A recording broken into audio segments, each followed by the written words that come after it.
ang faith ay hindi. May dalawa dyan. Ano yung dalawang na-check? Hindi na believe, hindi naniniwala lang. So, sinabi natin mali na ang sabi mong faith ay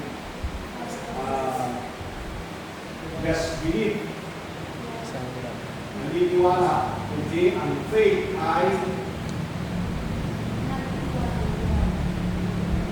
trust, nagtiwala. Yan sa original. Yan. Ang faith, hindi yung... Kasi, sa naniniwala ko na sumipak ako, tatrabaho ako, aangat ang buhay ko. Pagdating ng araw, ubus na ang araw dito sa mundo, agaya ko na kami ni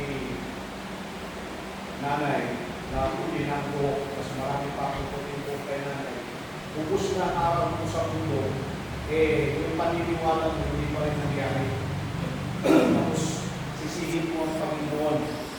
O kaya, just to comfort yourself, sabihin mo na lang na ito ang gusto ng Panginoon. Na mismo yung gusto ng Panginoon sa buhay. Yan. Kasi, nabubuhay ka sa paniniwala mo eh. Ang paniniwala ay nagtitiwala, ay pagtiwala sa Panginoon. Trust. Okay? Trust. Sabi ko na sa inyo, last time, demonstrate ko na sino sa inyo, sabi ko, tatayo ka dito, tutumbakan sa samulit kita ng aking daliri. No? Ang may tiwala niyan ay yung sabi niya, ako gagawin ko yan. May tiwala yun sa akin.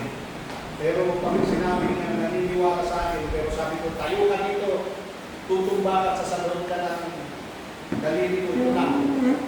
Hindi ka mababakot. Sabi, hindi, ayaw ko. Yun, hindi nagtitiwala yun, naniniwala lang. Okay? So, ito ang nagiging problema ng Kristiyano. No? Yung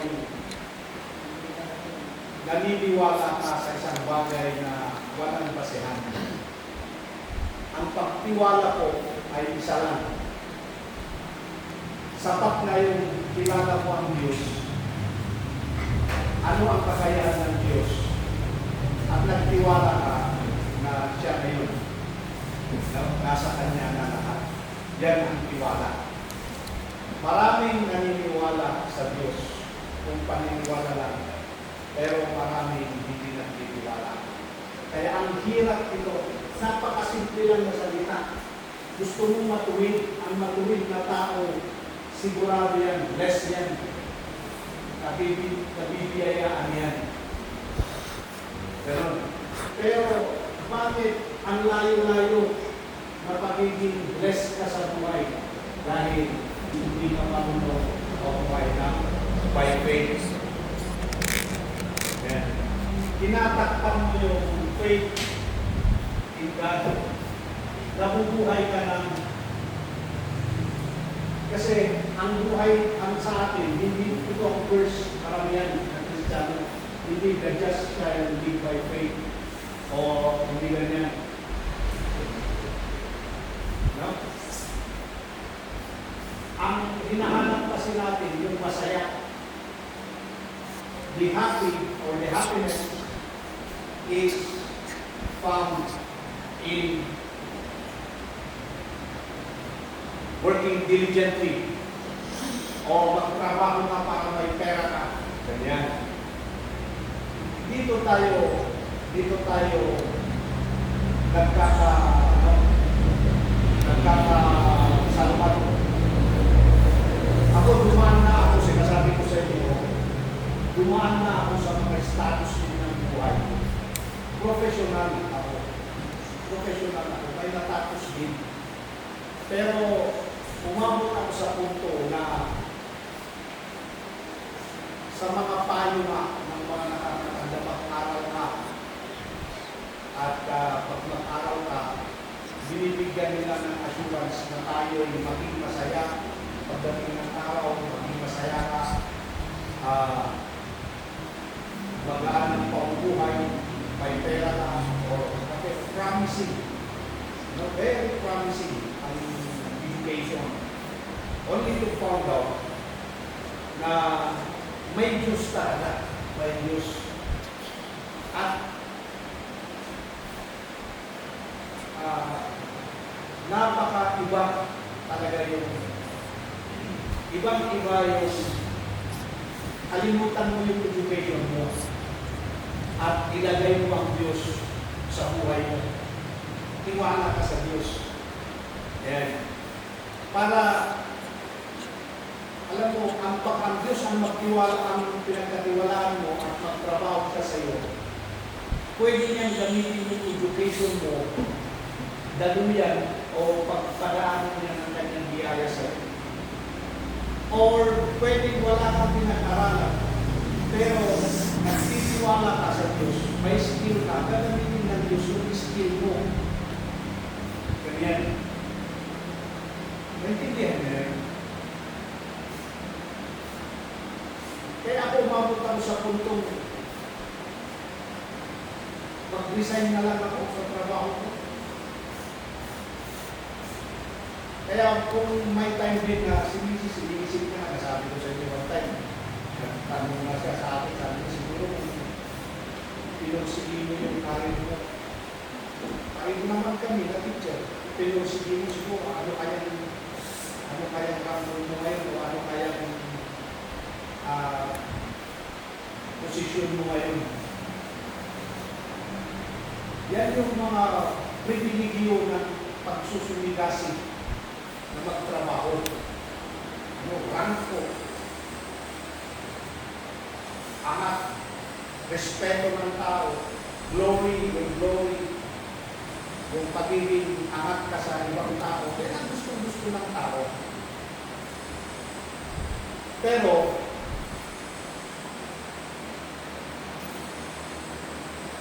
tignan mo ngayon.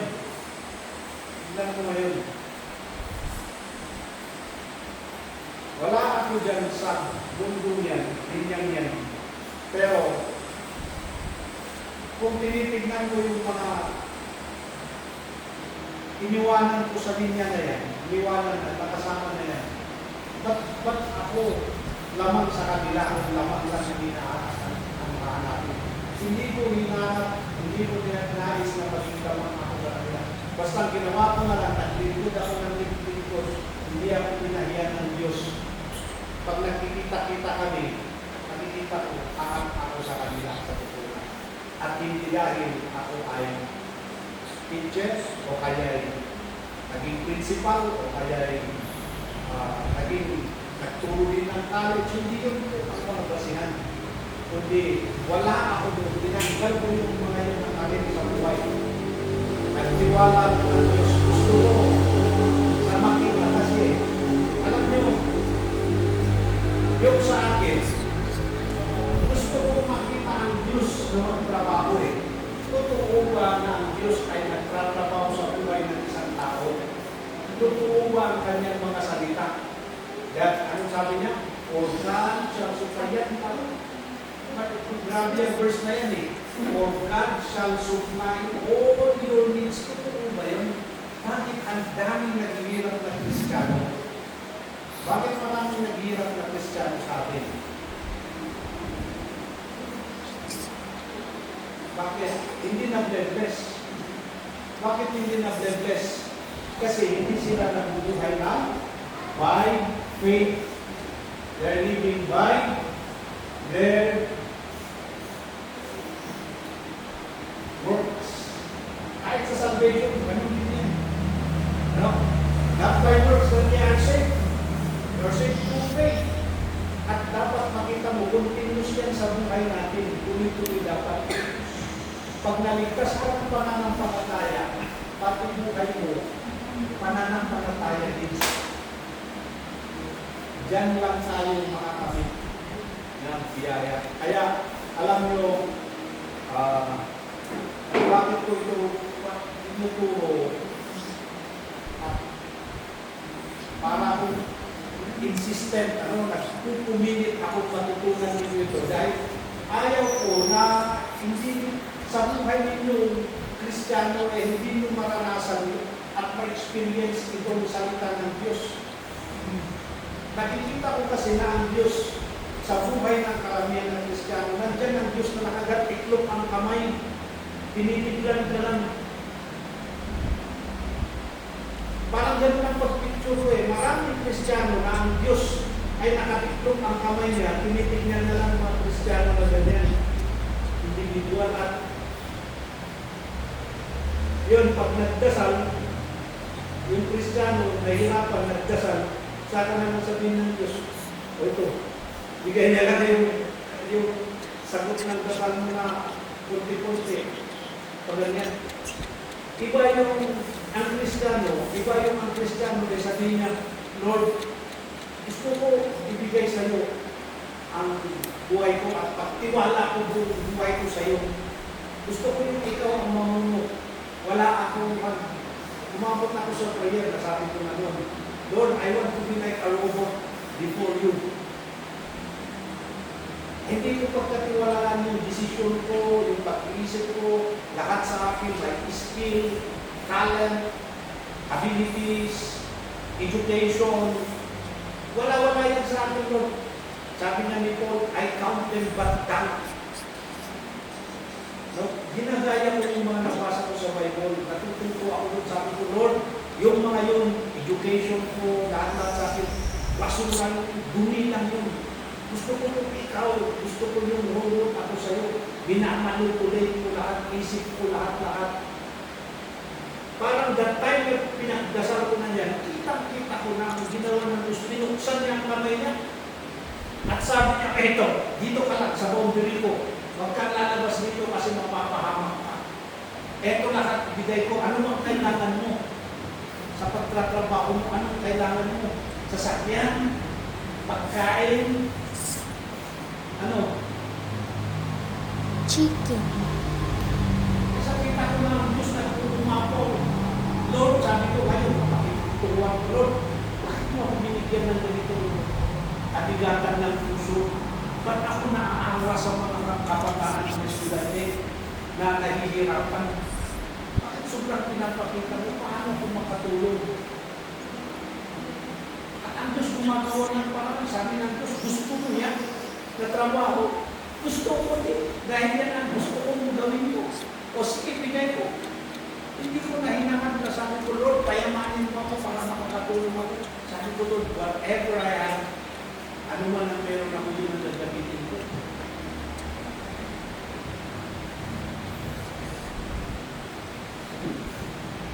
Kailan lang, ginawa ko yung proposal, pinapirma ko kay Sir Freddy, pirma ko ito, nakalagay doon. Scholarship na pa. Pinirmahan na natin Sir Freddy. Sige, i-implement mo yan. Ilan ang ulit natin yung scholar natin? Sabi ni Sir Freddy, kahit ilan, ano gagawin ko sir dito? Kumpitin ko yung sweldo nila, sakali yung pagkatong nila na per-hour. Ibibigay ko sa iyo, bayaran tulong, ibibigay ko sa business office tapos ikaw na pakalpas doon. Diretso ko ng business office, ako naman. Ginawa ko na yung transaction. Meron kami isang scholarship, sabi ko, kilala nyo yun, yung patent dito noon, si Marian, parang Miriam. Kung pasensya dito noon, nagka-problema yung sila tumira, na dalawa sila, si, paalala nyo yun? YD. Oo yun, si Miriam yun, yung ginawa ko, sabi ko, ito kasi ang kailangan niya, hindi tuition, binabayaran naman ni Joyce ko yung kanyang tuition niya, school niya. Ito ang kailangan niya ay allowance. So, ito ang muli na pagdalang namin. So, yun ang ginawa ko si Miriam para magkaroon ng allowance. Okay, ewan ko kung magkano yung nagagawin ka na.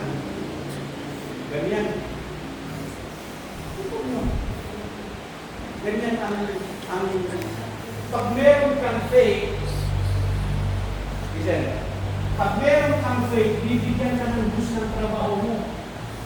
Alam niyo yan? Lord, dati pag matin, talot mo kanya ko, Diyos, nagtalot ka, ikan ka natin trabaho mo. Kasi, kaya na kaya bibigyan kita ng trabaho mo. At yung trabaho, panibunin. Ang lalabas dyan, pera. Ang pagkakaiba, God's will, God's way. Pero pag tayo kasi, wala nang faith dyan, trabaho lang ng trabaho. Di, pera din ang resulta, pero bunga talaga ng trabaho mo. Parang nakaganyan na lang ito sa'yo, sige, trabaho ka lang. Ginagawa mo lahat ng effort mo. Ang hirap-hirap. Pag mag-testimony, hirap. Minsan ang saya-saya mo, yung sinasabi mong blessing mo, ang lit-lit, nasubiso lang.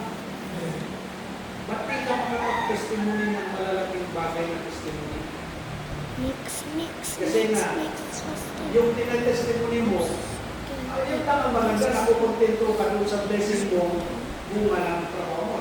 Kasabay ko, salamat sa Diyos, binibigyan niya ako ng lakas, buhay araw-araw, para may lakas ako magtrabaho ko.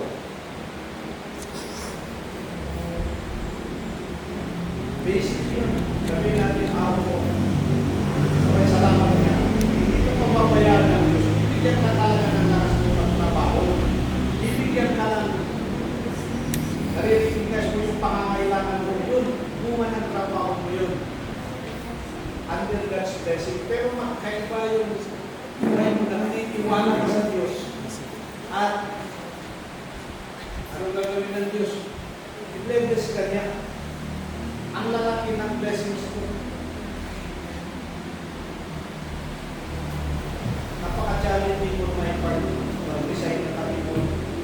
Sabi ko, mag-resign tayo. Again, sinasabi ko, hindi mo sinasabi, hindi mo trabaho mo. Gusto ko lang maintindihan nyo na ang buhay ay hindi tumatayo at naging masaya sa pagiging trabahante. Kundi ang buhay ay nagiging masaya at nabibindisyonan ka sa buhay mo mayroon kang pananampalataya. Amen. Now, para lalong maintindihan nyo na ang faith and works ay nagpo-complement. Sabi niya, kailangan yung buhay mo ay nasa faith, ikaw ay just. Wala sa works, saya, happiness. Dito, sa klase ng buhay na yan, sa pagiging just na live by faith mo, wala kang happiness, hindi ka masaya, pero meron kang ligaya, may pagkailmayan, nasabi ko na sa'yo. Because you are living in faith, you have that joy. Itong happiness ito, impulsive ito, lumalabas lang ito, parang nagpapak lang. Pag may pera ka, saya-saya mo. Pag wala kang pera, hindi ka masaya. Kung minsan may pera ka, hindi ka rin masaya. Bakit? May kaaway ka. Hinahanap mo yung kumpleto, pero wala dito sa Joshua di ba yung nandun yung ligaya. Maligaya ka nang wala kang pera. Dahil nakikita mo yung kagustuhan ng Diyos na sa oras na yan wala kang pera. Pero yung need, yung pangangailangan meron. Amen. Nakita niyo ito. Gumaganyan-ganyan ang buhay mo dyan. Sway, walang katiyakan dyan na pag nandito ka. Banayan. Nandyan yung peace, panatag ka. Hindi niya. Ito, pasalamat ako kung nakawin si RJ. Yung panganay ko ta. Siguro mag-uusap kami. Kasi panalangin ko yung sabi ko kay RJ. Ma-appreciate ko yung pag-workout niya sa plano niya. Nag-masters ka. Dahil gusto kong ma-achieve yung career mo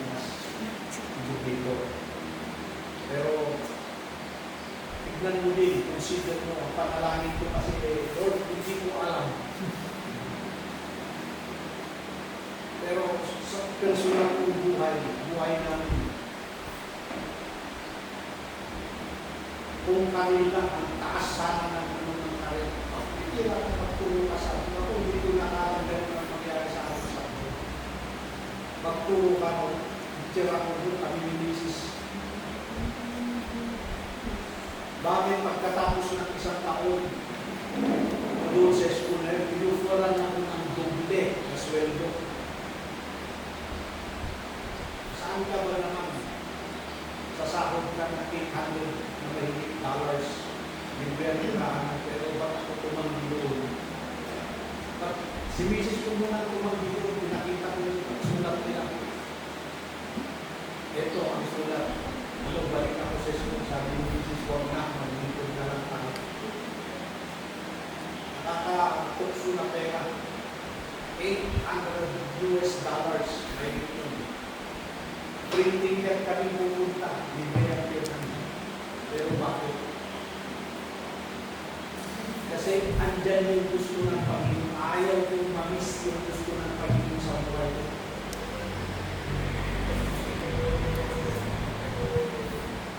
Ako, mahilig din ako sa chess, pero dinigil ko ng chess na laro.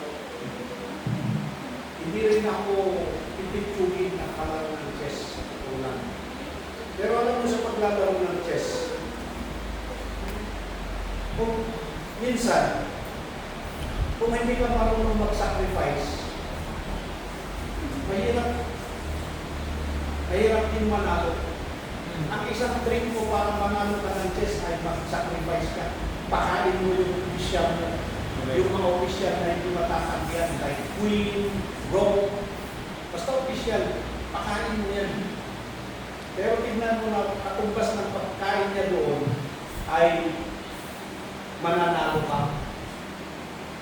Trick niya eh. Ganyan ang ginagawa ng Diablo sa atin sa buhay natin. Parang talaw natin ang sakatas sa chess. Ako, parang mawagpilyan yung chess. Ang chess, ang dami niyang inaantok sa atin, sinasacrifice ko. Ito, bahala ka kung kakainin mo. Kailangan mag-isip ka. Dasal ka ng maligid. Magawa natin yan. Hindi basta offer, konektado sa pera, para sa future ko. No amount of money will give you guarantee.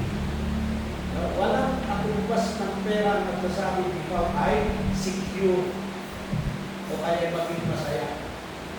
Napag-aralan natin last time, material na bagay ay pangsama. Okay, now, para maintindihan natin yan,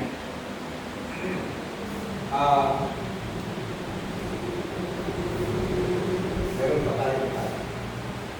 Gusto kong maintindihan natin yung pagbabalance. Kailangan handle natin yung faith at yung trabaho. Una, para hindi ka mawala, maligaw sa landas ng buhay salib by faith. Pinakauna, priority mo ang relasyon mo sa Panginoon. Amen. Prioritize your relationship with God. Balik na lang tayo sa basic. Matthew 6:33. Basic na naman, no? Balik tayo. Nagkulit mo, Pastor. Masarap sa pagdinig, Pastor. Kasi hanggang hindi ko nakikita na kayo ay makanapan ninyo yung talagang may suko ninyo yung mga philosophies ninyo sa buhay na siyang kumapa ay hindi nyo magawa at makikita stagnant yung kanyo. Si Jay, nakikita ko si Jay, ang problema ni Jay, yung wisdom nilang pag-handle. Kasi parte din yan ng Christian life. Kung binibless ka ng Panginoon, ang problema mo din, yung paano mo i-handle. Kasi ang problema pag nawargas mo. Kaya one time, kinausap ko si Jay. Sabi ko, Jay, tignan mo, ano ang priority mo? Comfort mo na pupunta sa church o yung yaman mo na yan lote. Kasi kung tignan mo ang priority, kung tignan mo, mapabalance mo agad eh, kasi ito ay humaharap sa dalawang bagay. Paglilingkod sa Diyos, yung bunga ng trabaho mo na binigay ng Diyos. Yan, nasa iyo yung blessing at bubunga yan. Ngayon yung bunga na saan dadalhin para sa magaan kang maglingkod sa Diyos o yun doon sa masasabi mong meron akong nabiling property. Pag binili mo yung property mo, yung comfort mo na maglingkod sa Diyos, medyo apektado pa rin. Hindi ka umangat doon. No? Hindi ka umangat. Kasi, punta ka ng church, minsan, sacrifice ka ng sacrifice, dahil tricycle, akwal tayo, no? Akwal tayo ngayon. Tricycle, motor, bumuli siya ng pulong-pulong. Ngayon, ganun na lang yung ano mo.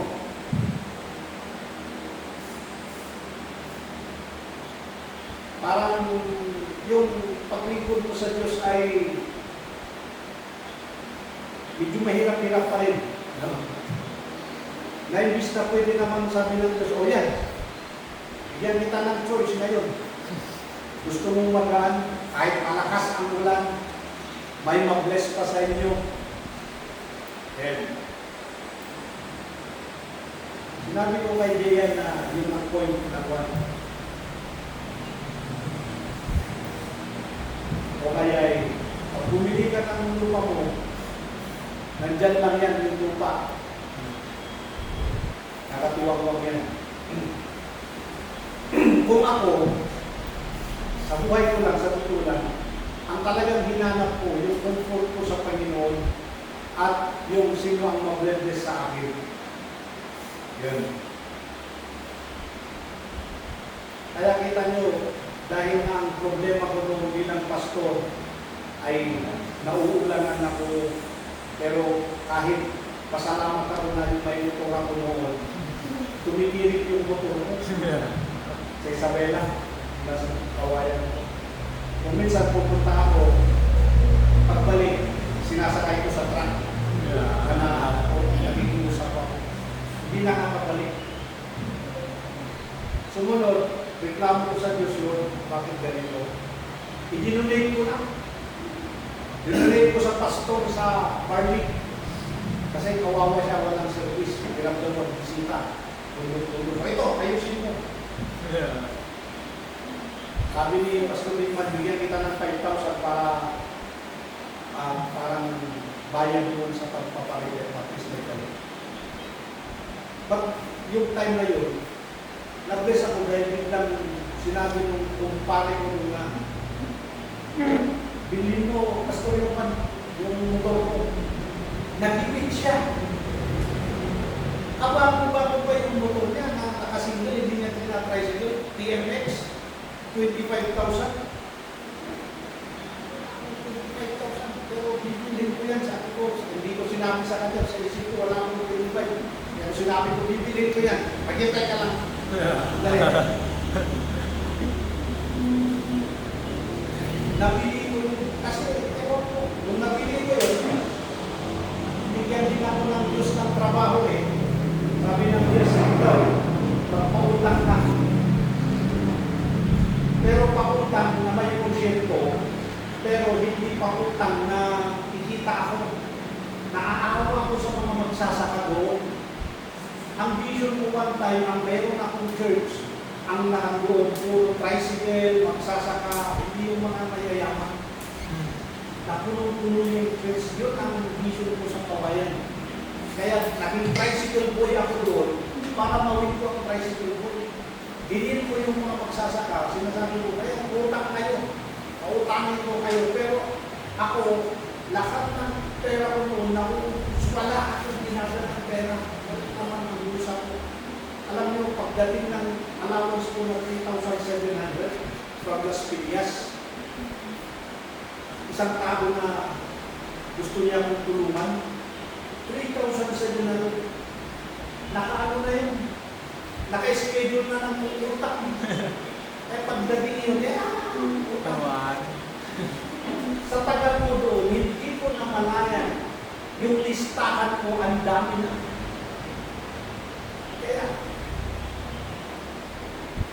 kung saan ginagawa ng Panginoon, alam mo, utang ko yung utang ko na 20,000 na utang. Kulang. Plus yung mga 3,700 ko. Di pa kami nag-asawa ng misis sa Saturday. Single pa ako that time. Ito kailangan ko ng tulungan. Maraming pang gusto kong tulungan. Sinasabi ko lang sa Panginoon ang kanina. Ano naman ako doon, pastor, umuupo lang doon, papuntang pakwento-kwento sa mga tao. Yan lang ako doon. Wala akong kasa ako, nakikita ako. Yun lang ako mag-share ng gospel. One time sabi nung nag-lady ko, pastor, baka kaya mong pastor, tignan mo ka, hindi ko maintindihan. Matatanda sila, binasa ko, yung problema nila sa lupa. Nakita ko na ako sila sa kaso. Alam niyo, sabi ko, tulungan ko kayo dyan, ako nang maglakad yan. Pero bayaran niyo yung pamasahe ko papuntang Manila. Binigyan nila ako ng pasisabi na special center. Ito na naman. Okay, tapos, punta ko ng Manila. Binayaran niya lang yung hotel ko. May mga tukso pa doon. Tapos, isang mga tuwid, nalakad ko yung papel, napagawa ko yung dalawang itulog. Kung binayaran ako dyan, ayaw napaka-generous, sabi niya, yung bayad dyan ng isa na yung 20,000, ay 40,000, at kukunin tayo. Binigay niya yung 20 sa akin. Tapos binigay niya yung motor nila na isa. Hindi. Paano nangyayari? Hindi ba ang Diyos ang nagbibigay ng trabaho? Amen. Hindi ako ang naghanap at hindi ko kasi kailangan ng trabaho na makikita ko kailangan ko yung trabaho na ibigay ng Diyos na trabaho ko. Yes, right. Siya na ang bahala kung anong pera doon. Yun. Kaya lahat ng paglingkod ko, mula that time hanggang naging tricycle, yung service ko, naging ulong-ulong, pumunta. Anong pinaghakot ko ng gamit namin from Sabela to Hill? Yung ulong-ulong. Yeah. Ito. Binagibalikan ko yan. Grabe, dadaan ka ng Santiago. Kung dito sana si Ross, makita nyo sa laki ng bahay ni Ross, yung mga gamit nila, akala nyo, ano, may naghakot doon. Yung ulong-ulong, ako, nagpakalagay ko. Very useful kung ano ibigay ng Diyos. Pinagkaging masaya ako. Sabi ni Lord siguro, alam mo, bigyan pa kita, hindi lang dyan sa kumang ko. Ay, isa ako sa dalawang tulog. Ay, tatlo. May bubog na tatlo. Hanggang naging apat. Ang dami na. Nakailan na akong sasakyan na paling-paling. Na akong trabaho. Ang trabaho ko yung Lord. Ano bang gagawin ko? Kasunod doon. Kaya ngayon, nasa Pasiman kami bilang isang guidance counselor. Konektado pa sila sa ministry, sa trabaho ng Panginoon.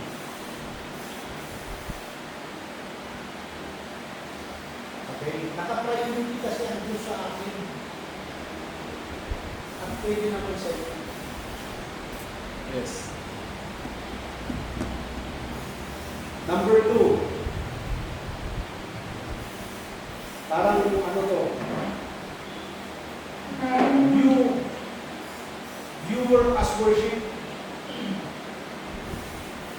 Tingnan mo yung trabaho mo na bilang papuri mo sa Panginoon. Bakit ka nagtratrabaho? Para may pera? Hindi. Nagtratrabaho ako kasi gusto kong purihin ng Panginoon. Sabi ko kay Ginoon, huwag kang mag-open dyan ng business mo. Huwag kang mag-business na para hakapon ka ng pera. Magnegosyo ka para tutulong sa tao. Meron akong anong magsalita sa kanya niya dahil una ay yung konektado ako sa pag-Kristiyano niya, pag-convert niya. Pangalawa, yung business niya ay nagamit naman ako ng Panginoon para mag-business ito. Walang alam ito sa business sa buong lang. Kung kausapin kong mag-business ito, wala akong pera.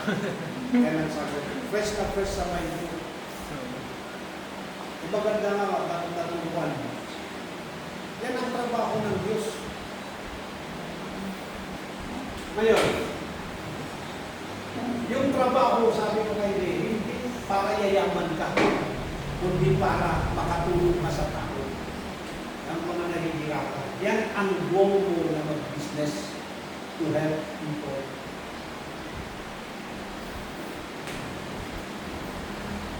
Ako, business-minded din ako at nag-businessman din. Kaya nga ako, nakita kong na-bless ako na nagpapautang sa Isabela. Pumunta yung Chinese sa akin. Sabi niya, bakit? Tumabag ka naman ng patas. Bakit ganyan? Parang ikaw lang ang nangangailangan. Sabi ko, bakit? Dapat daw magpautang ako kagaya rin ng porsyento nila. Sabi ko, mabigat kayo ng porsyento eh. Tumutulong lang ako. Tinutulungan ko sila. Alam niyo, approach ko, papunta ng tao, sabi niya, utang ako, sabi ko, magkano porsyento ang kaya mo? Tinanong ko saan, para saan ka utang? Para saan utang mo sa farm? Kaya puro yung magsasaka lang. Sabi niya, ganito lang ang kaya mo na porsyento. Ganun, sabi ko, sige, bigay ko. Sigurado ka? Sinisigurado ko pa. Kaya mo yan? O, kasi doon that time, 30%. Pag ako nagbibigay, kahit 10 performance yun, 10 or 15%. Pero may pumupunta sila sabi, 20. Pastor, sabi ko, hindi ka nahirapan yun. Hindi, kaya ko. Yan. Pag may nagsabing 15, kaya mo yan 15, magkalang sa'yo. O, pastor, sige, bigay mo. Pero pag nagbabayad, may ka, saan kahalong bigas? May nakit ako ng bigas. Hindi ko naman makain dahil single ako.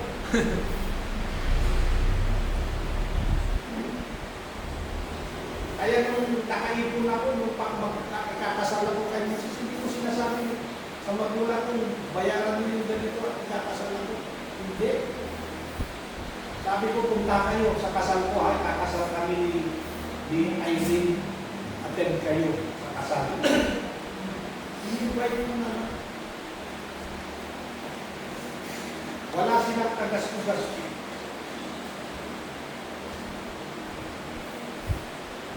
Alam nyo, ito ang pinaka-importante. I-convert ninyo ang trabaho nyo as form of worship. Nag-worship ako. Paano bang mag-worship? Hindi yung kakanta lang. To worship God is ito ang trabaho ko, Lord. Ito para sa iyo yung trabaho. Gagawin ko ito para sa iyo. Kaya ako mo, maraming pumutang, hindi nakabayad. Okay lang. Amen. Hindi makabayad eh. Wala akong makabulong. Ang dami yung pautang, may papel sa akin na ako, binalangan ni Mrs. Yata. Yung mga, collaterals. Pero bakit pinapabayad ko yun? Dahil hindi naman yun ang purpose kong gumawa maghanap ng kaaway. Ang purpose ko dyan, tumulong. Pero sa pautang na yan, meron ako, hindi na pautangan, hindi na may ginawa rin ng Diyos, yung trabaho ko na yan, may mga ginawa siyang isang matanda na sabi niya, Pastor, hindi ako makabayad ng utang ko. Sabi ko, di paano? Anong gagawin? Sabi niya, may lote ako. Sabi ko, huwag ang lote na doon. Pwede ba yung lote ko na lang ang ibayad ko sa'yo? Pero tanong ko, maganda yung lote. Sabi ko, oo, gusto ko yan. Pwede ba dagdagan mo pa ng lote para lagyan ko ng patayuan ko ng church? Sabi niya, ikaw, Pastor, kung gusto mo, magkano nilagdag ko? Dagdag ka ng konti. Sige, walang problema, dagdag. Ang gaan ng mga transactions. Amen. Kaya, yung mga tao na hindi nakabayad, kagaya ng mga nakutang pa rin dito sa ibabaw, sa akin, hindi sila makalapit. Kasi, pag nakikita mo sa palengke, lumilihis.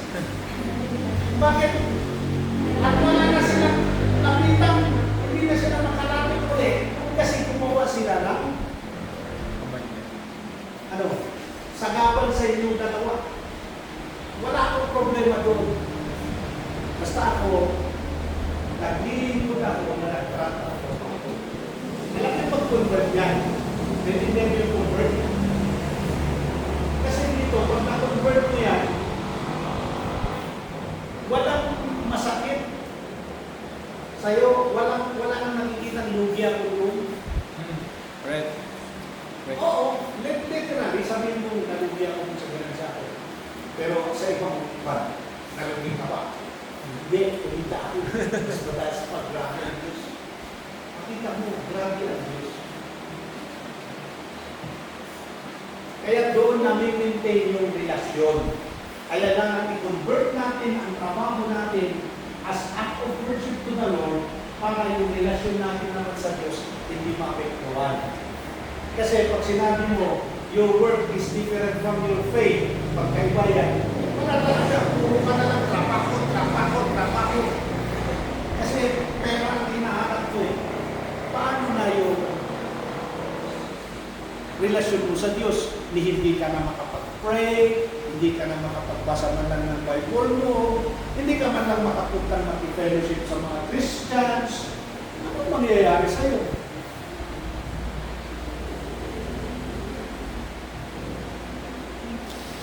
Yun, dito tayo nagkakamali. Kaya, hindi na nangyayari yung just by faith because mostly are living by their own works, trusting their own hands, believing in themselves.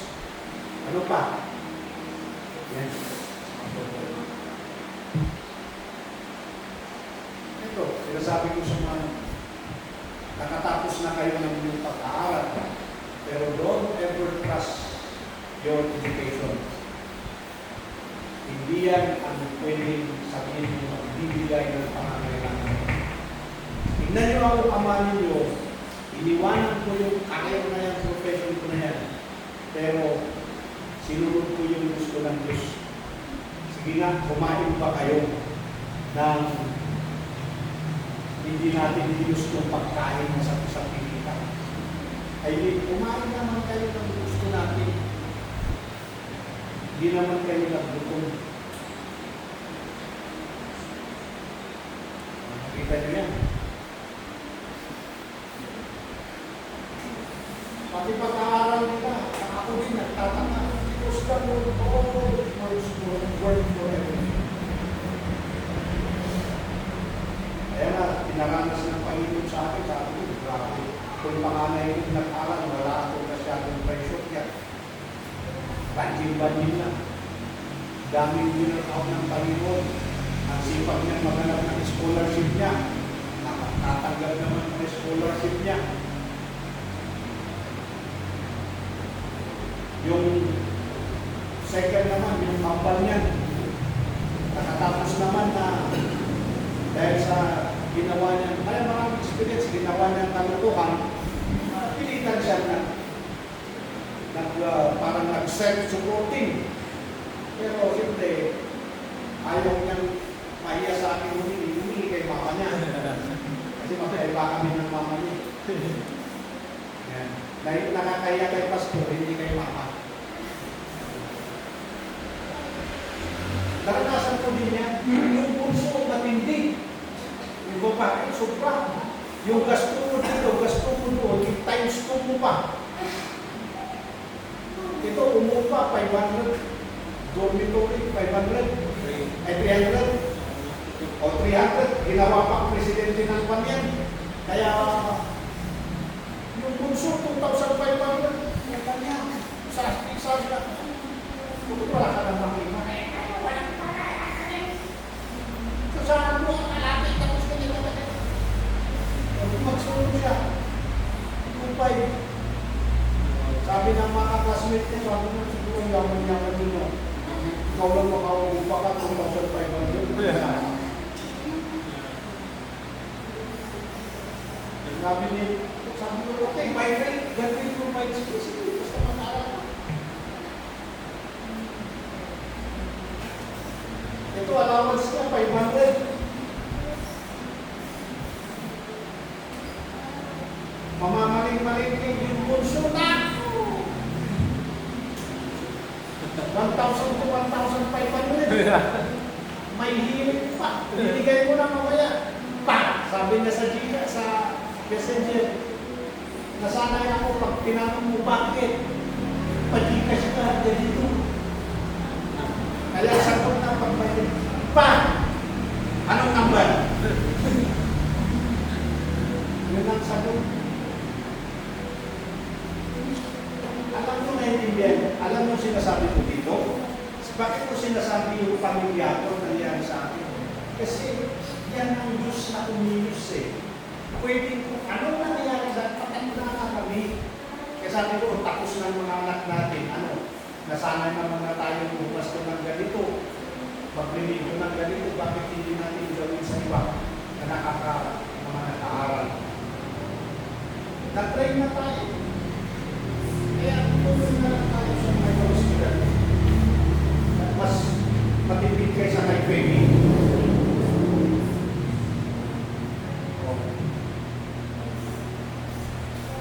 Ang gawa niya, magtataka ka, may sisigaw ka. Tignan mo, bakit? Parcel. Si Peggy po, dati nasa Pangasinan, may parcel siyang darating dito, dalawa. Pangalawa.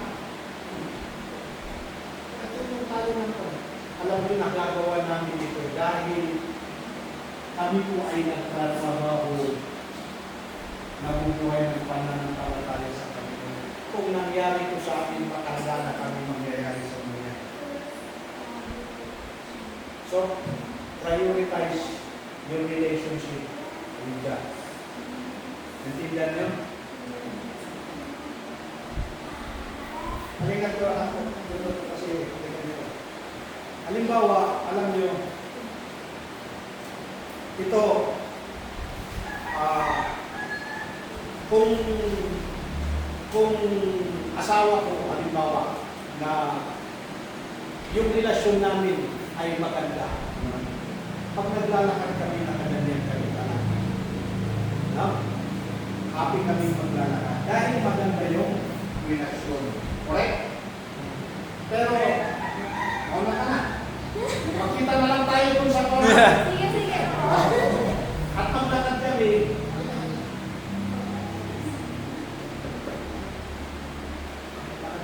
Nagsindar ano. hindi mo, ay, kumusta ka? Hindi, kasi ano bakit ganun? Ano ang problema doon?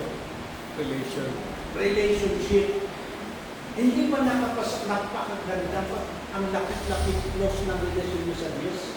Ramdam mo yung yakap niya, ramdam mo yung siya mismo, pagmamahal niya, lahat-lahat. Alam niyo yan? Ganyan yan ang so i-maintain nyo yung relationship. Tapos yung mga gawain natin, Lord, para sa ito ha.